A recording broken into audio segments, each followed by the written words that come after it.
The kids are gone, and now you're wondering what's next. If you have felt lost, uncertain, or like something's missing, you're not alone. These are common struggles of empty nesters. They include a loss of purpose, loneliness, and shifting relationships with your adult children, with your spouse or people in the house, and just with the world around you. I had a client this week and we really had to dig into purpose. She was believing a lot of the negative self talk that was coming at her, like, oh, you've raised your kids, you don't have a purpose anymore.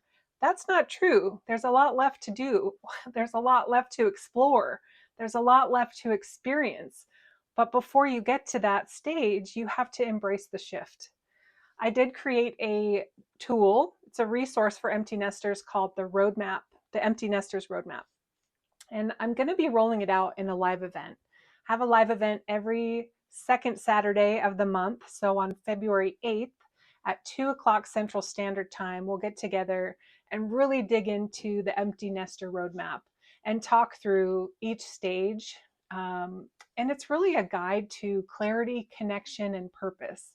My goal is to equip you with all of the to-dos and the thoughts and the mindset shifts and even some journal prompts that will help you to navigate this time.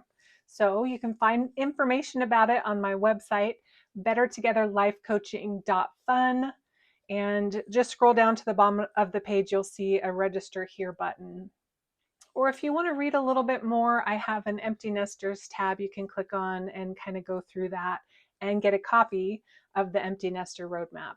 So check that out, bettertogetherlifecoaching.fun. And remember, we're so much better together. Have a great day, everyone.